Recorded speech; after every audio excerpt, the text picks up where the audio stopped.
My educational channel విద్యా ఉద్యోగ సమాచారానికి స్వాగతం. మీ కాంపిటేటివ్ ఎగ్జామ్స్కి ఉపయోగపడే చాలా ముఖ్యమైనటువంటి మెటీరియల్ని అయితే ఇంపార్టెంట్ మెటీరియల్ని కలెక్ట్ చేసి మీకు ఎప్పటికప్పుడు ఈ ఛానల్ ద్వారా అందించడం జరుగుతుంది. ఛానల్ని తప్పకుండా సబ్స్క్రైబ్ చేసుకోండి, వీడియోని లైక్ చేయండి. ఇవాళ మరొక ముఖ్యమైన టాపిక్, అన్ని చిన్న చిన్న వీడియోస్ ఇస్తున్నాను, చిన్న చిన్న టేబుల్స్, జీకే టేబుల్స్ గుర్తుంచుకోవడానికి వీలుగా ఇట్లాంటి చాలా టేబుల్స్ అయితే ఈ ఛానల్లో నేను మీకు పెట్టడం జరుగుతుంది. ఎప్పటికప్పుడు ఫాలో కండి. ఇవాళ మనం భారత రాజ్యాంగంలోని షెడ్యూల్ అనే అంశానికి సంబంధించిన డిస్కషన్ అయితే ఈ చిన్న వీడియోలో చూద్దాం. ఇంతకు షెడ్యూల్ అంటే మీకు ఒకటి మీరు గుర్తుంచుకోండి, ఇండియన్ కాన్స్టిట్యూషన్ ఉన్నప్పుడు మన భారత రాజ్యాంగంలో షెడ్యూల్స్, ఆర్టికల్స్, పార్ట్స్ అని మీరు వివిధ పేర్లు అయితే విని ఉంటారు. పార్ట్స్ కొన్ని భాగాలు భారత రాజ్యాంగంలో ఒక్కొక్క భాగం ఒక అంశం గురించి వివరిస్తుంది. మీరు ఫర్ ఎగ్జాంపుల్ మూడో భాగం అన్నప్పుడు ప్రాథమిక హక్కుల గురించి ఇట్లా. ఇక ఆర్టికల్స్ అనేది ఏదైనా ఒక విషయం గురించి మనకు వివరణ ఇచ్చినటువంటివి ఆర్టికల్స్. ఇక షెడ్యూల్ అంటే ఏదైనా ఒక ఆర్టికల్ గురించి కానివ్వండి, ఏదైనా ఒక రాజ్యాంగ సవరణ గురించి కానివ్వండి, మనకు విస్తృతమైన వివరణ అందించినటువంటి అనుబంధాలని మనం షెడ్యూల్ అని పేర్కొంటాం. అట్లా మీకు భారత రాజ్యాంగంలో ఇవాళ ఎన్ని షెడ్యూల్ ఉన్నాయి అంటే 12 షెడ్యూల్స్ అయితే ఉన్నాయి. అయితే ఇంతకు భారత రాజ్యాంగం అమల్లోకి వచ్చే నాటికి అంటే 1950 జనవరి 26 నాటికి భారత రాజ్యాంగంలో ఉన్న షెడ్యూళ్ళు 8 మాత్రమే. ఆ తర్వాత మనకు 4 షెడ్యూళ్ళు అయితే వివిధ అంశాల కోసం అయితే చేర్చుకోవడం జరిగింది. అట్లా మీకు 9వ షెడ్యూల్ని మనము 1951 మొదటి రాజ్యాంగ సవరణ ద్వారా చేర్చినాము.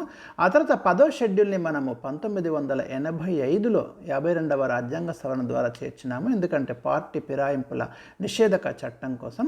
ఇక 11వ షెడ్యూల్, 12వ షెడ్యూల్ రెండింటిని కూడా 1992లో చేర్చడం అనేది జరిగింది.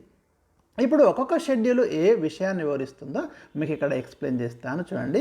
మొదటి షెడ్యూల్ వచ్చేసి మనకు రాష్ట్రాలు, కేంద్రపాలిత ప్రాంతాల పేర్లను గురించి వివరిస్తుంది. అంటే మన ఇండియాలో ఇప్పుడైతే ఈరోజైతే మనకు 28 రాష్ట్రాలు ఉన్నాయి, 8 యూనియన్ టెరిటరీస్ కేంద్రపాలిత ప్రాంతాలు ఉన్నాయి. వాటి యొక్క పేర్ల గురించి మీకు మొదటి షెడ్యూల్ అనేది వివరిస్తుంది. ఫస్ట్ మనకు పేర్ల గురించి.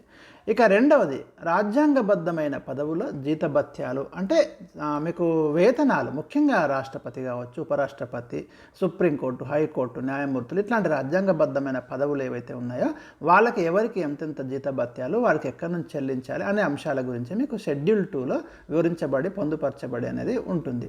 ఇక 3వ షెడ్యూల్ వచ్చేసి మనకు ఏముంటుందంటే దాంట్లో వివిధ రాజ్యాంగబద్ధమైన పదవులు, ప్రమాణ స్వీకరణ పద్ధతులు, అంటే మీకు ఉదాహరణకు రాష్ట్రపతి ప్రమాణ స్వీకారం గురించి, ఉపరాష్ట్రపతి ప్రమాణ స్వీకారం గురించి, తర్వాత సుప్రీంకోర్టు ప్రధాన న్యాయమూర్తి కావచ్చు, గవర్నర్ కావచ్చు, ఇలాంటి వాళ్ళ యొక్క ప్రమాణ స్వీకరణ పద్ధతులు ఎలా ఉంటాయి, ఎవరి ద్వారా ప్రమాణ స్వీకరణ చేయిస్తారు, ఇలాంటి అంశాల గురించి మీకు 3వ షెడ్యూల్ అనేది వివరించడం జరుగుతుంది.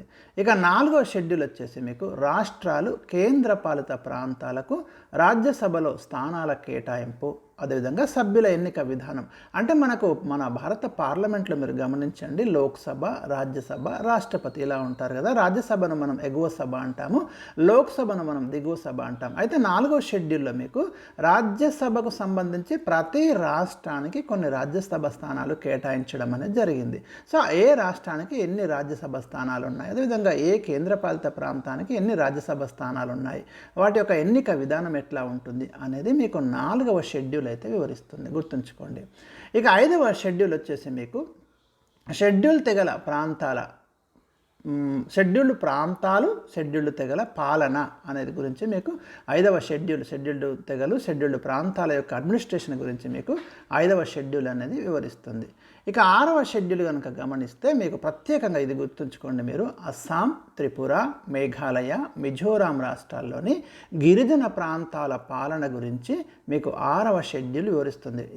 ఇక్కడనే మనకు ప్రశ్న అనేది ఎప్పటికీ అడుగుతున్నాడు, అంటే ఏ రాష్ట్రాలు ఇక్కడ 6వ షెడ్యూల్లో ప్రధానంగా ఏ రాష్ట్రాల్లోని గిరిజన ప్రాంతాల పాలన గురించి 6వ షెడ్యూల్ వివరిస్తుంది అన్నప్పుడు మీరు అస్సాం, త్రిపుర, మేఘాలయ, మిజోరాం, మిగతా రాష్ట్రాల్లోని గిరిజన షెడ్యూల్డ్ ప్రాంతాలు, తెగల గురించి 5వ షెడ్యూల్ వివరిస్తుంది. ఇది మాత్రం పర్ఫెక్ట్ గుర్తుపెట్టుకోండి.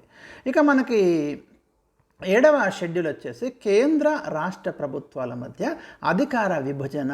ఎందుకంటే మనం అధికారాలు కొన్ని కేంద్రానికి ఉన్నాయి, కొన్ని రాష్ట్రానికి ఉన్నాయి, కొన్ని ఉమ్మడి జాబితాలో ఉన్నాయి. అలాంటి ఏ పవర్స్ కేంద్రానికి ఉన్నాయి, ఏ పవర్స్ రాష్ట్రానికి ఉన్నాయి అనే వాటి గురించి మీకు ఏడవ షెడ్యూల్ అనేది వివరిస్తుంది. ఇక ఎనిమిదవ షెడ్యూల్ వచ్చేసి మీకు అధికార భాషల గురించి వివరిస్తుంది. అయితే భారత రాజ్యాంగంలోని ఎనిమిదవ షెడ్యూల్లో కొన్ని భాషలు అయితే చేర్చబడ్డాయి. వాటి వరకు అయితే మనకి 22 భాషలు ఎనిమిదవ షెడ్యూల్లో మీకు చేర్చడం అనేది జరిగింది. ఆ అధికార భాషల గురించి ఈ 8వ షెడ్యూల్ వివరిస్తుంది. చాలా చాలా ఇంపార్టెంట్ అండి, ఎప్పటికి క్వశ్చన్ అడుగుతూనే ఉంటాడు. ఇక 9వ షెడ్యూల్ వచ్చేసి 1951లో మొదటి రాజ్యాంగ సవరణ ద్వారా ఈ షెడ్యూల్ చేర్చినాము. ఇందులో ఏమున్నదంటే ల్యాండ్ రీఫార్మ్స్, ముఖ్యంగా భూ సంస్కరణలు, జమీందారీ వ్యవస్థ రద్దు గురించి ఈ షెడ్యూల్లో చేర్చబడింది. ఇక 10వ షెడ్యూల్ వచ్చేసి మనకు 1985లో 52వ రాజ్యాంగ సవరణ ద్వారా చేర్చినాము. పార్టీ ఫిరాయింపుల నిరోధక చట్టం. ఎందుకు అంటే ఇక్కడ ఏదైనా ఒక పార్టీలో గెలిచి మరొక పార్టీలోకి జంప్ అయినప్పుడు వారికి సంబంధించినటువంటి అనర్హతల గురించి, పార్టీ ఫిరాయింపులను ఆపడానికి ఉన్నటువంటి ప్రొవిజన్స్ గురించి మీకు ఈ పార్టీ ఫిరాయింపుల నిరోధక చట్టం అనేది వివరిస్తుంది. ఇది 10వ షెడ్యూల్లో పొందుపరచబడింది. ఇక 11వ షెడ్యూల్ వచ్చేసి 1992లో చేర్చినాము. పంచాయతీరాజ్ సంస్థల యొక్క అధికారాలు, విధులు, దాని గురించి మీకు ఈ 11వ షెడ్యూల్ అనేది వివరించడం జరుగుతుంది. ముఖ్యంగా 29 అంశాలకు సంబంధించి పంచాయతీరాజుకి మీకు గ్రామ పంచాయతీలకు ఉన్నటువంటి పవర్స్ కావచ్చు, వాటి గురించి డీటెయిల్డ్ ఎక్స్ప్లెనేషన్ మీకు 11వ షెడ్యూల్లో మనం చూడొచ్చు. ఇక 12వ షెడ్యూల్ వచ్చేసి మీకు మున్సిపాలిటీస్, ముఖ్యంగా నగరపాలక సంస్థల యొక్క అధికారాలు, విధులు అనేది మీకు వివరిస్తుంది. ఇది కూడా 1992లో చేర్చిన భారత రాజ్యాంగానికి. ఇట్లా మనకి మొత్తం ఇవాళ 12 షెడ్యూల్స్ ఉన్నాయి. మరి ఒక్కొక్క షెడ్యూల్ ఏ అంశాన్ని వివరించిందో మీకైతే వివరించాను. ఇలాంటి ఇంట్రెస్టింగ్ వీడియోస్ కోసం ఈ ఛానల్ని ఇప్పుడే సబ్స్క్రైబ్ చేయండి.